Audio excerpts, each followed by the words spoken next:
a vida, ressignificar a vida, sabem, se aproximar do Senhor e cada dia mais servi-lo de coração. Amém, queridos? Hoje à noite eu quero tratar de um texto que está no livro de Provérbios. E você sabia que Jesus usou muito de provérbios? Muitas das suas mensagens foram fundamentadas no livro de Provérbios. Se você pegar os ensinos de Jesus e colocar em paralelo com o livro de Provérbios, você vai ver muita semelhança. E em Provérbios, capítulo 21 e o versículo 21, nós encontramos o seguinte versículo. Provérbios 21, 21. Ele diz: o que segue a justiça e a beneficência achará a vida. A justiça e a honra. Então, primeiro, o Salomão ele diz o seguinte: olha, aquele que segue a justiça vai encontrar a vida. Quem quer viver precisa seguir a justiça. Obviamente, o escritor não está tratando da justiça no nível daquilo que é definido pelo nosso dicionário de português. Às vezes há essa dificuldade de entendimento, porque nós temos que lembrar que as escrituras, por exemplo, o Antigo Testamento, ele foi todo escrito em hebraico, aramaico, né? E em algumas partes tem outra linguagem, tá? Então, quando nós vamos estudar as escrituras, nós precisamos chegar no contexto em que o escritor estava e as palavras com seus significados naquele contexto. Por exemplo, quando João escreveu o Apocalipse, não tinha nada com o que está contextualizado hoje. Não tinha nada a ver, né? Tanto que alguns irmãos tinham, né? Alguns já perderam e alguns ainda têm muito medo de quando se fala em Apocalipse. Você sabia que tem pastor que diz: eu não prego o Apocalipse porque os irmãos vão embora da igreja. Eles correm, não vêm no culto. Se eu promover um estudo do Apocalipse, eles não querem vir, porque se enchem de medo. Mas por que isso acontece? Porque eles usam a palavra Apocalipse no contexto atual. Se eu for voltar no tempo e eu usar a palavra Apocalipse como João a usou, por isso a necessidade de nós estudarmos os pergaminhos, voltarmos no tempo até aonde conseguimos alcançar o pergaminho mais antigo, entende? Em paralelo com o estudo daquele pergaminho, colocarmos a cultura da época, estudarmos alguma coisa dos historiadores, o que eles falavam, estudarmos um pouquinho de etimologia, para nós entendermos o surgimento de uma palavra, quando ela surgiu lá, qual o seu significado. Então a gente começa a entrar um pouco na mente do autor. O que o autor estava pensando quando ele falou isso aqui? Porque se a gente não fizer assim, nós vamos pegar aqui Apocalipse, aí pronto, desgraça, catástrofe, principalmente em tempo de pandemia.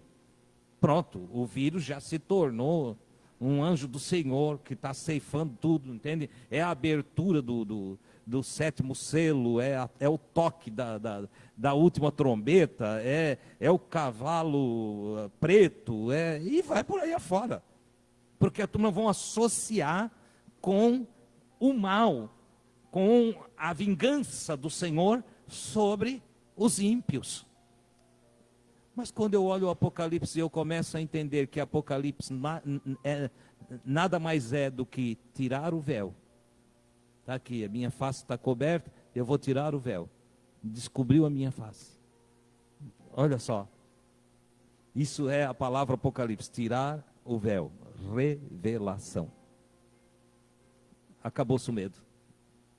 Não tem mais nada com catástrofe, não tem mais nada. Então eu preciso ir nas Escrituras e entender o que o escritor está tratando e o que significa isso para ele. Por exemplo, tratar de justiça, a partir do dicionário de português, é dar a outrem o que é de direito. Essa é a definição aí, mais simplista da palavra justiça, entendeu? É andar na retidão,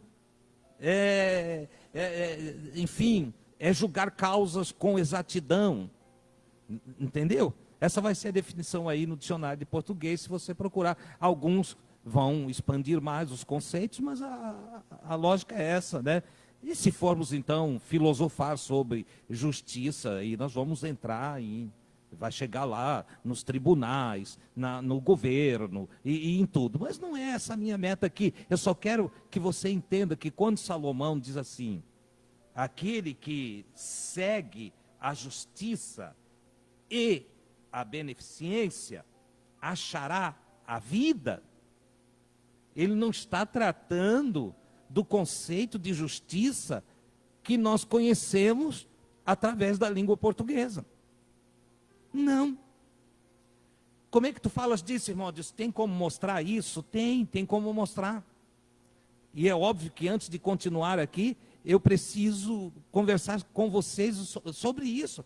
Porque para chegar no entendimento de Salomão, eu preciso também conhecer o pensamento de Jesus.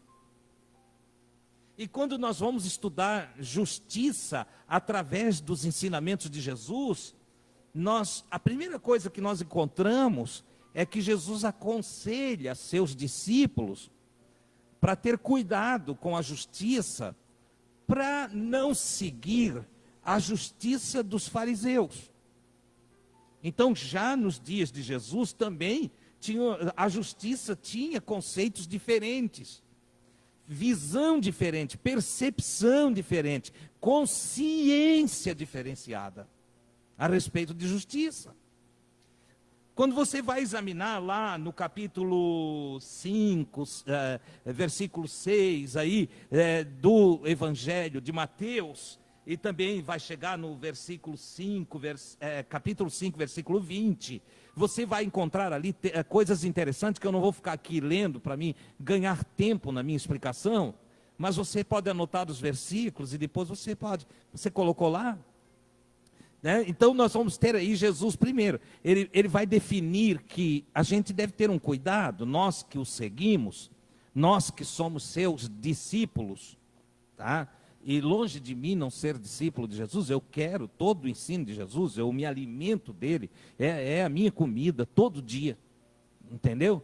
É o que eu mais tenho prazer, é ouvir Jesus. E Jesus diz, olha, vocês não sigam, é isso? Se a vossa justiça não exceder, ou seja, a justiça de vocês não for diferenciada, se ela não passar, se ela não estiver além da justiça dos fariseus, de modo nenhum vocês vão participar do governo de Deus, o reino dos céus. Olha que coisa interessante. Então, é aquele negócio, o sujeito diz, não, eu não roubo, eu não mato, eu não traio a minha mulher, e ele acha que está tudo bem. Mas não é por aí. Essa aí é a justiça dos fariseus. É o que eles diziam, eu não roubo, eu não mato, eu oro 3 vezes por dia, eu jejuo 2 vezes por semana. Era a justiça dos fariseus. Juntava-se o conceito de justiça ética, mais o conceito de justiça religiosa. Então, eu estou sempre fazendo as coisas que a igreja diz que é para eu fazer, e eu sou certinho, eu ando certinho aí, entendeu? Mas para Jesus isso aí é nada. Para Jesus isso aí não tem. Ele disse, é preciso vocês ir além desse conceito. Vocês precisam exceder. Vocês precisam ir para além do que eles interpretam como justiça. E aí me chama a atenção, porque um dos textos em que Jesus vai definir a justiça dos santos,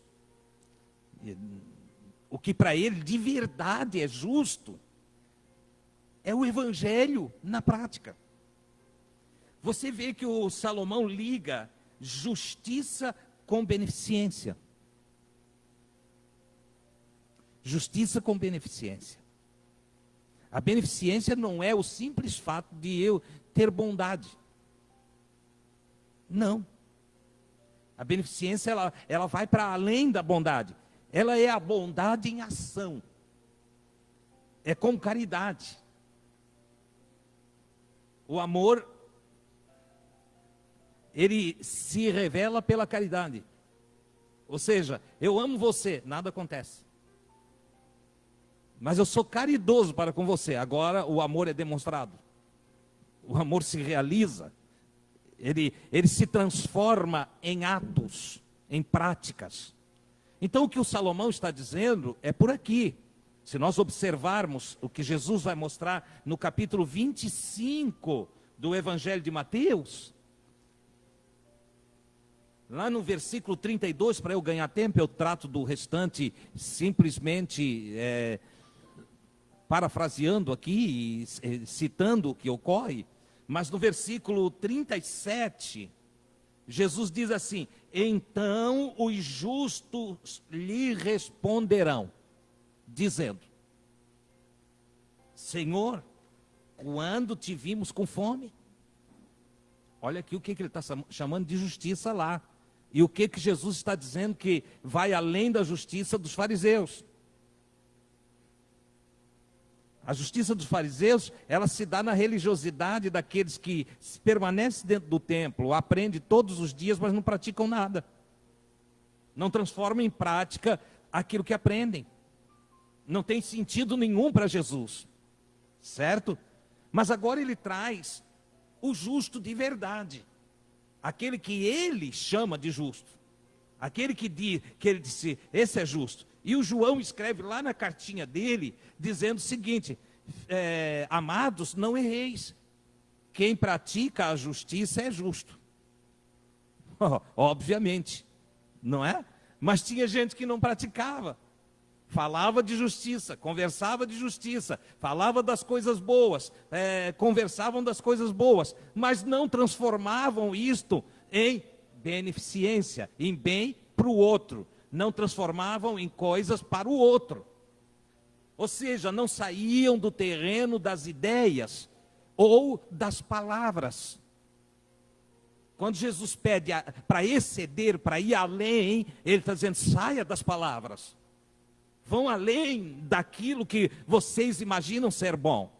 Sai da pregação, sai da conversação entre vocês. Vão para a prática. Porque boas ideias não matam a fome de faminto. Boas ideias não veste, ou eu estou falando de ideias, boas intenções, boas argumentações a respeito das intenções, não veste o nu, não trata de enfermo, não. E aí as atitudes farisaicas dos dias de Jesus, não de todos, obviamente. Jesus está falando da coletividade, da congregação, que em sua maioria não praticava, só conversava do que era bom, mas não praticava o que era bom. Então é aí que ele diz: vocês devem exceder, vocês devem sair das conversações, das argumentações, das reuniões, das práticas festivas, para a realidade da beneficência, de fazer o bem para os outros. Então aqui no contexto do capítulo 25, no sermão escatológico de Jesus, Jesus diz que vai chegar o dia em que o Filho do Homem descerá e ele fará uma separação entre os justos e os injustos. Ele usa a expressão, ele usa um figurativo de ovelhas e bodes. Então ele disse: e separará as ovelhas dos bodes, como o pastor faz, ele vai fazer com a humanidade. Ele chegará esse dia. Ele disse: direi aos que estiverem à minha direita, e aqui bem simbolizado pelas ovelhas, direi às ovelhas, entendeu? Vinde bendito de meu Pai, possuir por herança aí o reino que está preparado antes da fundação do mundo. Entendeu? O Pai já tinha, na sua presciência, deixado tudo pronto, sabendo que vocês viriam. Antes que vocês existissem, Ele já preparou o reino para vocês. E olha só, os justos vão olhar para Ele, então os justos lhe responderão: nós nunca te encontramos. Você entende isso aqui? Isso aqui está se referindo a Isaías 58, onde já Deus, através do profeta Isaías, que é conhecido como profeta messiânico, tinha ensinado Israel, dizendo que eles jejuavam para depois discutir: eu jejuo, você não jejua. E oravam para dizer: olha, eu sou de oração, sou um homem de oração. Você tem que orar mais, viu, Nivaldo? Vocês jejuam e vocês me procuram para vocês discutir entre vocês quem é o melhor. Lembram dos discípulos seguindo Jesus? Quem é o maior? Quem é o maior? Quem manda entre nós? Quando o mestre for, quem é que vai assumir a congregação? Entendeu? Quem vai ficar com a responsabilidade? Jesus, vocês jejuam e vocês têm toda uma discussão que visa ver quem é maior, quem é melhor. E vocês acham que isso me agrada? É Deus quem diz, lá no Isaías 58. É Ele quem fala. E é interessante porque Jesus aqui traz, e Ele dá uma significância maior para o que o Isaías profetizou. Só olha, não é o jejum que me agrada, não esse tipo que vocês fazem aí. Aqui Jesus está dizendo: vinde benditos do Pai, porque eu tive fome e vocês me deram, tu me deu de comer. Eu tive sede e você me deu de beber. Olha aqui, o que é justiça para Jesus. Irmão, mas ele não está dizendo aí que isso é justiça. Meu querido, ele depois está chamando essa gente de justo. O João disse que não é para nós errar, que o que pratica a justiça é justo. Se ele chama de justo, é porque esse camarada, eles praticaram a justiça. Está tão claro. Eles praticaram a justiça. Mas aí, qual é a justiça que eles estão praticando? Eles deram pão para os que tinham fome. Eles repartiram. Eles repartiram. Entendeu? Do que tinham com quem não tinha. Isso é justiça na Bíblia. Entendeu? Isso é justiça. Não é eu pensar em mim simplesmente e querer mais e mais e mais dentro de um capitalismo desenfreado. Não. Não é amontoar mais e amontoar mais. Para quem vamos amontoar? Nós não devemos cair no erro daquele sujeito que Jesus falou sobre ele, que colheu muito, ao ponto de não ter onde guardar e teve que derrubar os celeiros que ele tinha, e aí ajuntar, fazer outros celeiros e amontoar em outros celeiros maiores, e depois numa ilusão total, ilusão, ele se deita e diz: ó, alma, come e bebe, porque tu tens em depósito para muitos anos. Diz que naquela mesma noite, não sei se em sonho, não sei se ele ainda acordado, mas Jesus disse: naquela mesma noite, uma voz lhe falou. Que voz, não? Uma voz lhe falou: louco, esta noite te pedirão a tua alma, e o que tens preparado, para quem será? Por isso eu chamo de ilusão. O cara está iludido, ele está completamente iludido, ele está sem instrução, ele está sem revelação de Deus, até porque ele vai conversar com a alma, como se a alma se alimentasse dos depósitos dele. Tua alma não precisa de dinheiro, tua alma não precisa de pão, Tua alma não precisa de churrasco, a tua alma não precisa de casa, a tua alma não precisa de carro, a tua alma não precisa de nenhum tipo de matéria. A tua alma precisa do pão da vida, a palavra de Deus. Quem não se alimenta da palavra de Deus, não nutre a alma.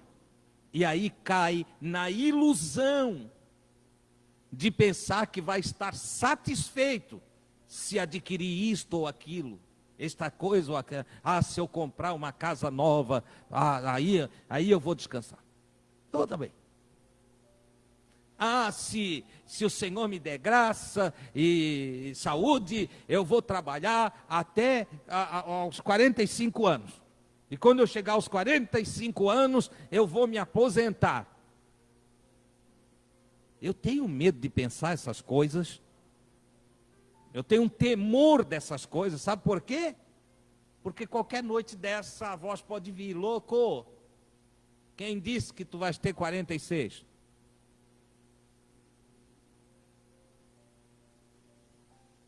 Não, mas a gente tem que se esforçar, porque tem os filhos, a gente precisa. É verdade, a gente tem que se esforçar, fazer tudo dentro de um limite. Tem os filhos, é verdade, mas quem disse que é tu que vai cuidar dos teus filhos até o fim? Quem disse? A Gui perdeu a mãe aos 12 anos de idade. Dona Ericina devia pensar: eu vou cuidar dessa menina, vou criá-la. Tinha os irmãos menores ainda. Tinha os irmãos menores. Tiveram que se criar sem a mãe. Quer saber? Todos eles, pela misericórdia do Senhor, casaram, tem a sua casinha, tem o seu carrinho, eles foram trabalhar. Deus, quando trouxe a criancinha ao mundo, Ele não trouxe na dependência do pai e da mãe. Isso é uma ilusão do pai e da mãe. Deus trouxe na dependência dele próprio. Você sabia? Quantas criancinhas, entendeu? Não tiveram a oportunidade de serem criados pelos seus pais. Mas estão aí, são grandes homens, grandes mulheres. Porque Deus cuidou deles. Então, às vezes, nós criamos certas ilusões, mesmo tendo fé em Deus. Mas a gente fica criando ilusões, como esse louco lá dos celeiros, que achou que a alma podia ficar tranquila, porque tinha dinheiro. Como tem uma loucura que às vezes eu escuto: se não tivesse dinheiro, tinha morrido. Que bobagem é essa? Quantos bilionários que viram os filhos morrer não podendo fazer nada? Entende? Quantos bilionários que correram por os melhores hospitais para dentro e não puderam fazer nada por si também? Ou é Deus que controla a vida, ou é o dinheiro. É o dinheiro? Eu não creio. Irmão Adilson, mas quem tem dinheiro vive mais. Besteira. Fosse assim, não tinha sertanejo lá do sertão de Pernambuco, entendeu? Com 102 anos, 103 anos, cheio de energia ainda, casando. E pensando em ter mais uns 2 filhos ainda. Você entende? Ei, o Senhor da vida é o nosso Deus. Pronto. Por isso que a chamada para confiar nele: filho, não temas, confia em mim. Deixa eu cuidar de ti. E como é que ele cuida de nós? Aconselhando, orientando, enviando a sua palavra, nos ensinando a viver. Porque, lamentavelmente, nós, principalmente nós que viemos, os que viemos do meio pentecostal, nós fomos ensinados, entende? Num emocionalismo sem fim, e a gente ia na igreja para chorar e para falar língua estranha. E a vida cada vez mais tribulosa. Entendeu? Não é para isso que ele mandou reunir. Ele disse: ide e ensinai as nações a guardar o que eu vos tenho mandado. Não vai emocionar o povo, não. Não vai fazer teatro para o povo, não. Não vai por aí. Não. Vai lá e pratica os atos de justiça superiores aos atos de justiça dos fariseus. Seja praticante da justiça que agrada a Deus, da justiça que emana de um jejum extraordinário do capítulo 58 de Isaías. Esse jejum que faz jorrar a justiça. E aí lá ele vai dizer, ele disse: este é o jejum que me agrada. Aí ele ensina a jejuar. Eles pegam o teu pão e repartem com o faminto. Pandemia, tem uma porção de autônomo que não está conseguindo trabalhar. Estava ali tomando um caldinho de cana na combizinha do nosso irmão Nilton e da Bila, aqui na Beira Rio. Ele fica mais, depois daquela lombada lá, ele tem a combizinha lá. Ele foi lá com prudência, porque quando foi encostar aqui na pracinha, uns ali acharam ruim. Aí ele foi para lá. E Deus tem abençoado tanto ele lá. Eu tenho conversado com ele, ele está todo contente. Entende? E eu estou lá conversando com ele quando o fiscal chegou e disse que, nos próximos 15 dias tu não pode mais ficar aqui. Puxa, ele ganha ele depende daquele pingadinho ali, todos os dias. Entendeu? A prática da justiça é nós pegar um pouquinho do que temos e levar para eles. Ele não pediu, não, nem está pedindo, pelo contrário. O irmão Nilton deu testemunho para mim que eu fiquei maravilhado. Ele todo alegre, disse: não, Adilson, não tem problema, eu vou para casa. Deus tem me abençoado, que as minhas continhas estão tudo em dia. E eu disse: tu não fala para muita gente, porque eu vou falar lá para os amigos, e eles tudo já vão ficar sabendo, pronto. Entende? Ele disse: não, eu tenho um trocadinho, se eu precisar ficar um mês em casa, e mais um, eu fico também. Vai estar tudo certo. Homem trabalhador, administrador, é assim, né? Entende? E ele sempre foi trabalhador, e sabe administrar um pouquinho que ganha. Eu sou testemunha disso, desde a minha juventude, eu o acompanho. Então, mas qual é o ato de justiça hoje? É nós, é cada um de nós, procurar o autônomo, como que estão nessa área aí, que teve que parar, entendeu?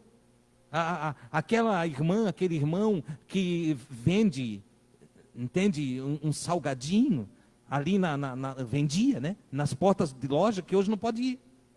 Agora, nesse momento, não está podendo ir. Era de nós, entende? Irmão, está aqui, vou repartir do que eu tenho contigo. Cada um de nós, canalizar o que temos. Mas qual é a tendência? Cada um querer só para si.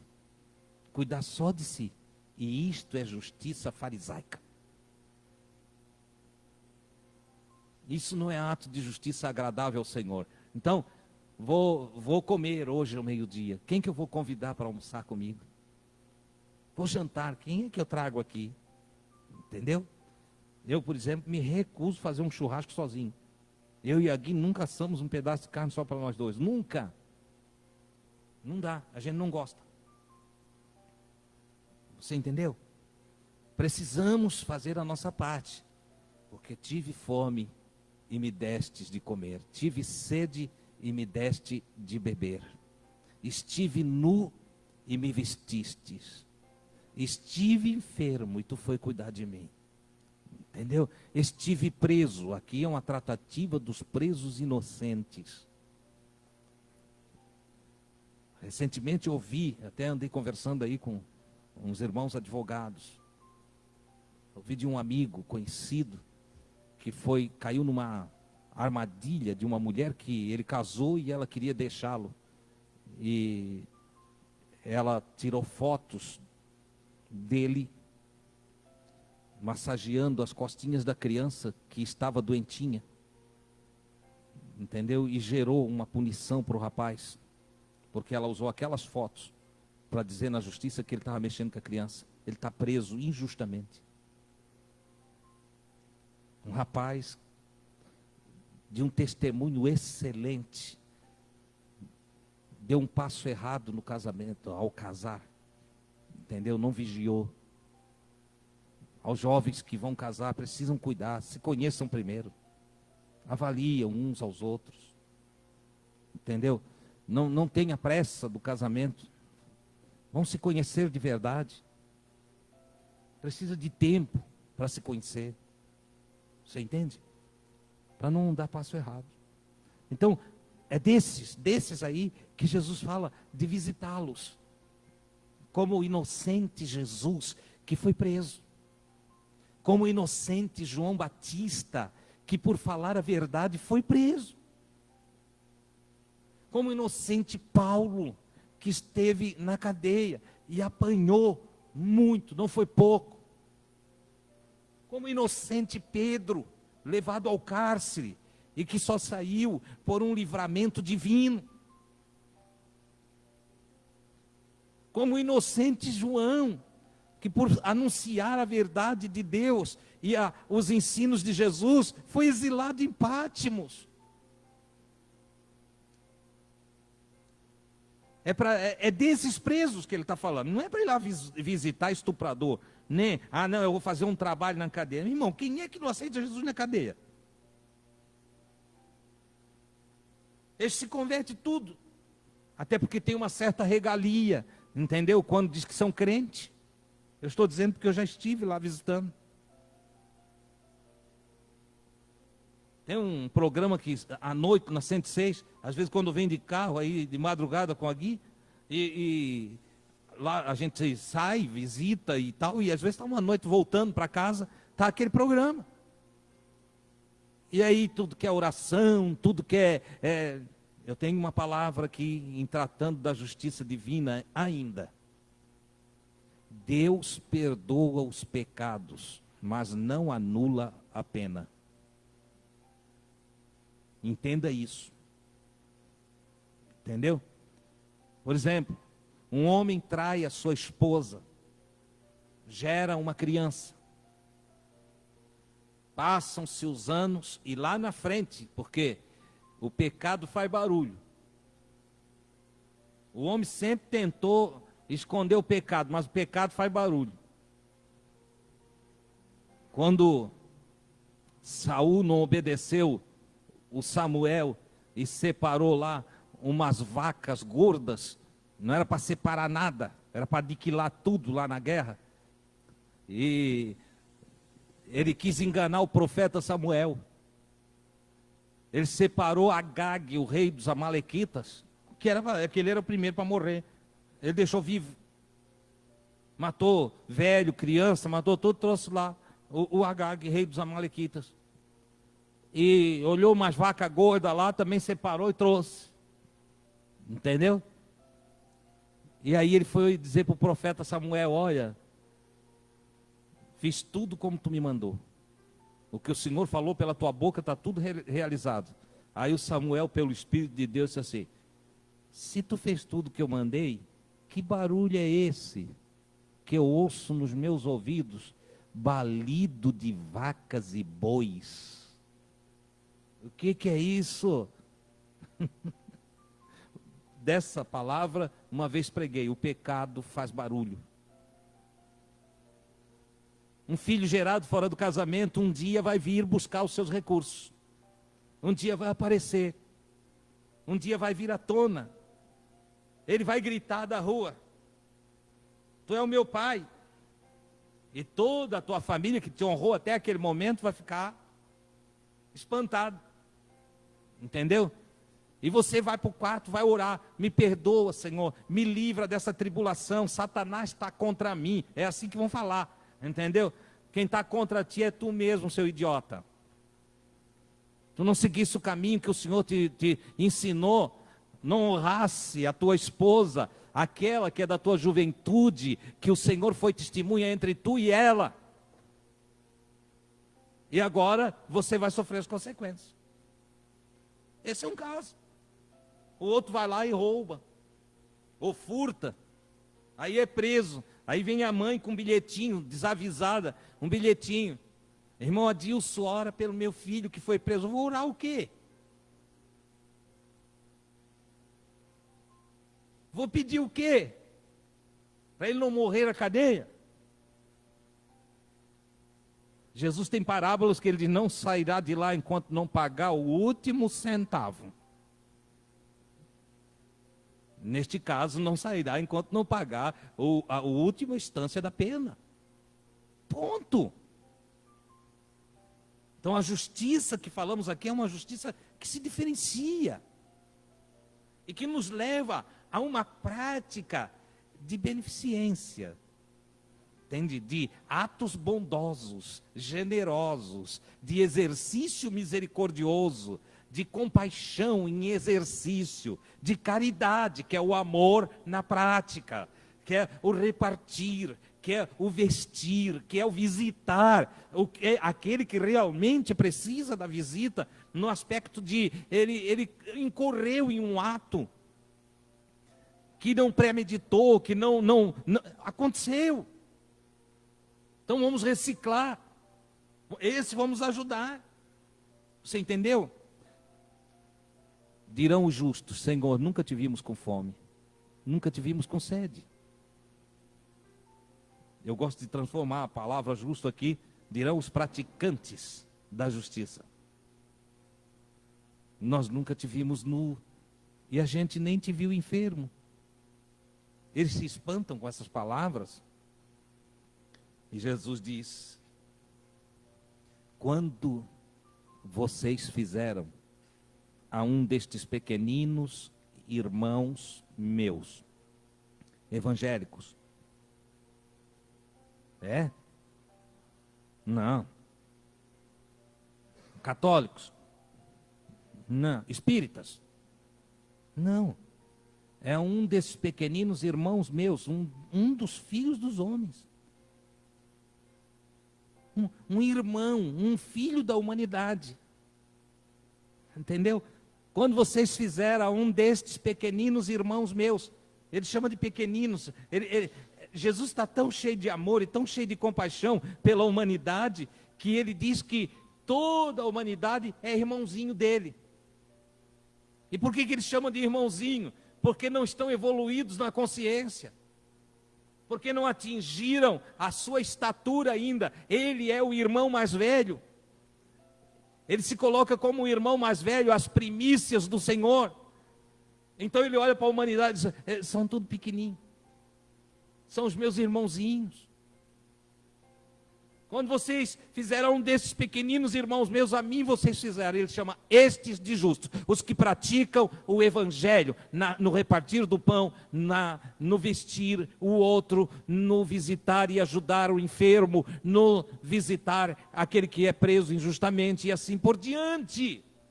Isso é justiça. E aí é a partir desta justiça que o Salomão diz, quem segue a justiça e mostra que é justo pelas práticas que aqui descrevemos através dos lábios de Jesus, e você deve ler Isaías 58 em casa. Quem faz isso, quem segue dessa maneira, achará a vida. Olha que coisa extraordinária. Ele diz, isso é que é vida, isso é que é viver, é isto que vai eternizar o indivíduo. Não é a história de aceitei Jesus e agora está tudo bem. Não é. Não é a história, não, nós aceitamos Jesus, agora, pronto, eu sou de Jesus, e não faz nada. É um omisso, é um negligente. É alguém que não contribui para melhorar o mundo onde vive. É alguém que não faz diferença. Aliás, são pessoas que nem fazem falta. Se a Covid levar, ninguém chora. Diferente de Dorcas, diferente de Abraão. Olha Abraão, o patriarca da fé. Olha só. Ele vê 3 homens vindo em direção à sua tenda. Imagina assim, volta aí no tempo. Lembra lá do sítio do avô? ou do bisavô. Eu lembro quando ia visitar um tio da minha mãe, lá no Timbé, Tijucas. Aquilo era o fim do mundo, para a gente chegar lá, não tinha carro assim, bom como hoje, né? Era Fusquinha, era Brasília. E para o pai chegar lá, aquilo levava um ano. Parecia uma tábua de lava-roupa, aquelas estradas lá. Entende? A gente chegava lá numa canseira total. Demorava a chegar. Mas era interessante. Estava lá dentro, lá naquele sossego. Para chegar pessoas ali, tinha primo meu que parece que nunca viu gente, ele saía se escondendo. Tímidos, porque viviam no meio do mato, sozinho. Abraão vivia lá nas montanhas, peregrinando por Canaã. Olha só. E de repente ele olha e vê 3 homens vindo em direção. Que vão passar. E eles, meus senhores, não passa da minha tenda. Não passa daqui. Entrem. Se lavem, descansem. Sara, prepara lá um cabrito. Já foram lá, já mataram, ele tinha empregados, mataram o cabrito, já trouxeram o cabrito lá. Vê a disposição. Os caras não pediram nada para ele. Entendeu? Depois o escritor aos Hebreus diz assim: não vos esqueçais da hospitalidade. Não vos esqueçais de receber pessoas em casas. Porque alguns, sem o saberem, hospedaram mensageiros de Deus. Oh, glória a Deus. Deus faz um pacto. Tinha lá enviados de Deus. Entendeu? Mensageiros do Senhor chegaram na casa de Abraão. Trouxeram revelação para ele. Trouxeram bênção para ele. Falaram da posteridade, o futuro. Contaram coisas para ele que ele jamais saberia se não fosse hospitaleiro, se não fosse praticante da justiça, que é da fé e da beneficência. Você entende? Eu quero que você venha acompanhar, segundo a sabedoria que Salomão escreve. Tenha vida, receba vida. E se você quer viver mais, se você quer que Deus até acrescente dias para você, porque Ele acrescenta, seja praticante da justiça, seja uma pessoa que faz diferença nessa terra. Não siga os pecadores, não imite o mundo, não faz o que todo mundo faz, mas tenha em você, internalizado em você, para dentro de você, aleluia, os ensinamentos do Senhor. Adquira a mente de Jesus, viva, não só para você, viva para os outros, então você achará a vida. É interessante porque ele vai repetir. Eu tive o cuidado de, antes de falar para vocês, eu ir lá nos manuscritos observar uma coisa, porque ele repete a palavra justiça. Olha que coisa interessante que ele está falando aqui. O que segue a justiça. Aí eu fui lá ver essa palavra aqui, justiça, porque ele vai repetir assim: achará vida e justiça e a honra. Mas para aí, ele está dizendo que é para eu seguir a justiça, fazer o que a justiça determina que seja feito. E aí, ele diz que eu também vou encontrar a justiça. Olha que coisa legal. Lembram de Jesus ensinando isso aqui? Dá e vos será dado. Olha só, faz para os outros, ensino de Jesus, o que você quer que façam para você. Aí o Salomão, na sabedoria, diz o seguinte: se você for seguidor da justiça, você receberá a justiça. Você reparte o pão e outro repartirá o pão com você. Você vestirá quem precisa e outros vestirão você. Você visitará o enfermo e o ajudará na sua enfermidade. E quando você estiver enfermo, você terá quem vai ajudar você a se recuperar. Olha que coisa extraordinária. A palavra é a mesma. Ele segue aqui, ó, que isso aqui também te seguirá. Em outras palavras, tudo que você fizer para os outros, você receberá. Me arrepia quando chega um perto de mim e diz assim: ninguém me ajuda. Eu digo que está aqui uma pessoa que não ajuda ninguém.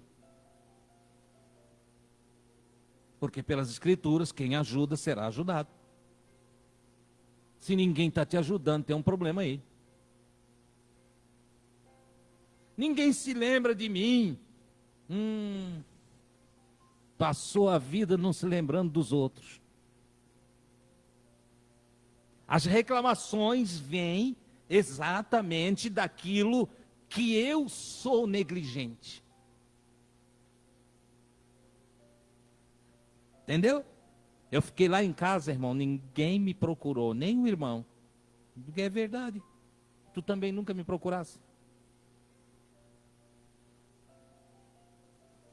Tu nunca procurasse saber de mim.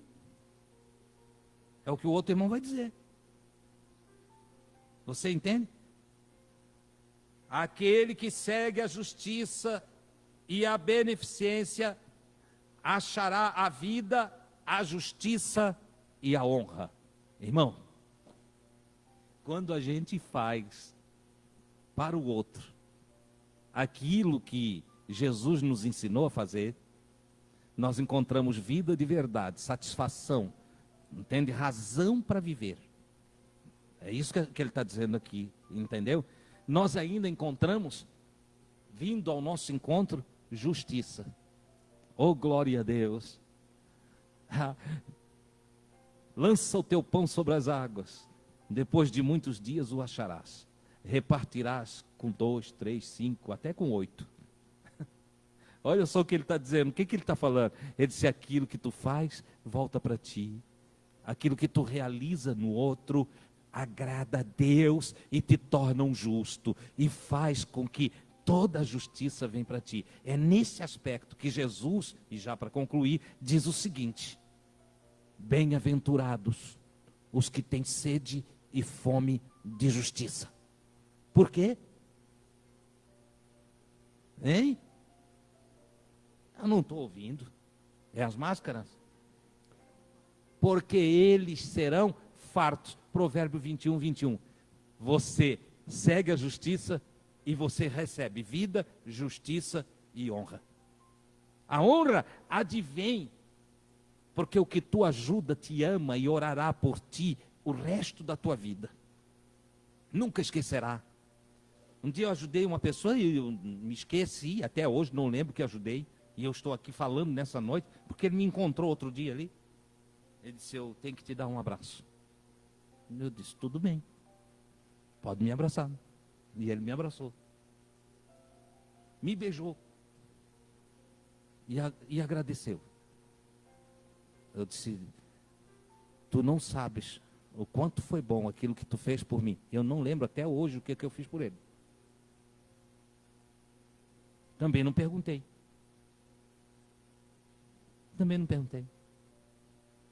Os vossos atos de justiça sejam feitos em secreto. Você entende? O que a tua mão direita faz, não saiba a tua esquerda. Não faz para aparecer, não faz porque você está tocado por Deus, porque você é de Deus, porque você tem a mente de Jesus, porque você é guiado pelo Espírito de Jesus, porque você é conduzido pelos ensinamentos de Jesus. Então, você achará a vida, a justiça e ainda será honrado aqui nessa terra. Oh, aleluia! Irmãos, fala sério, isso não é maravilhoso? Não é fácil de fazer? Ah, irmão Adilson, não é fácil não. É fácil. É só botar o ego para baixo, entendeu? Bota ele lá embaixo do sapato, o ego. e deixar a glória do Senhor resplandecer sobre você. Oh, aleluia! É só mentalizar Jesus todos os dias de manhã, à tarde, à noite, entendeu? E tudo fica fácil de se realizar. E ainda é prazeroso, é maravilhoso. Amém, queridos? Queiram estar em pé. Você que está em casa nos ouvindo, receba essa palavra também, na graça do Senhor. Avalie o que você tem feito, como você tem se conduzido, como você tem pensado a vida, só para você, só para os seus, ou você tem incluído todos que estão em volta de você, entendeu? Ah, irmão, primeiro os domésticos da fé. Esse é um ensino interessante. Na hora da ajuda, você não deve olhar a religião, você não deve olhar se é crente, se é descrente, em tratando-se de saciar a fome. Você acha que Jesus, quando multiplicou os pães e os peixes, ele olhou e disse: vem cá, tu é fariseu, tu é saduceu, tu estás aqui me espiando, tu estás aqui para fazer uma pegadinha comigo, estás aqui para me perseguir, tu já me caluniou? Não, ele só disse: assentai-vos, de 50 em 50, de 100 em 100, e começou a repartir pão, e foi repartindo pão. Oh, maravilha de Deus, que coisa gloriosa. Faça o bem, não olhe a quem. Faça o bem, estando em teu poder fazê-lo, faze-o de todo o teu coração. Ah, irmão Adilson, eu ajudei, nem muito obrigado recebi. Mas tu não devia nem ter ajudado, porque quem vai ajudar um necessitado, um sofrido, um afligido, um angustiado, um triste, esperando muito obrigado, é de uma ignorância sem tamanho. Entendeu? Você acha que o coitadinho que está lá esmagadinho, embaixo dos sofrimentos, da angústia, ele tem tempo para pensar que tem que ser agradecido para ti? Alimenta ele, fortalece ele, ora com ele, dá palavras boas para ele também, e vai-te embora. Depois de um tempo, vai lá ver se melhorou as coisas. Se está ruimzinho ainda, alimenta de novo. Vai lá, dá comida para ele, trata dele. E lá na frente, quando ele estiver sarado, quando ele estiver bem, quando a sua psique estiver funcionando 100%, ele vai olhar: que pessoa boa que veio aqui em casa. E também, quando você vai levar comida, não é hora de ficar pregando para ele. O cara vai lá levar um sacolão e quer pregar a tarde inteira para o indivíduo. O sacolão que você vai levar é a pregação. Não tem que falar nada. Isso não é hora de falar. Entendeu? É porque tem irmão que fala: olha, você está nessa situação porque você não está servindo a Jesus. Aceita Jesus. Meu Deus, é um diabo que foi na casa do irmão angustiar ainda mais ele. Você entende? Não. Um dia que você levar alguma coisa para alguém, deixa lá e corre. Entra, ai que bom, meu Deus, entra. Não vim entrar, só vim trazer. Tchau, Deus te abençoe. Vai embora. Acabou. Outro dia é outro dia. Ele te honrará lá na frente. Ele te abençoará. Quando ele estiver saradinho, curadinho, agora alimentado, está fortalecidinho, ele vai olhar, ele vai te ver. E ele vai dizer: Deus, obrigado pela vida dessa pessoa. Alguns vão dizer que tu é um anjo, um mensageiro de Deus. Oh, louvado seja o nome do Senhor. Você acha que Elias deu graças a Deus quando o mensageiro alimentou ele lá embaixo do pé do zinho? Comeu, virou para o outro lado e dormiu. O mensageiro teve que voltar. Voltou lá, deu mais comida. O Elias não disse muito obrigado, o Elias não disse nada. Quando ele estava forte, aí ele ainda recebeu uma mensagem: agora tu te levanta e vai, porque é assim. Você entende? Oh, glória a Deus, que Deus nos ajude a ser praticantes do Evangelho. justos diante do Altíssimo. Aleluia! Vamos orar pelo Celestino.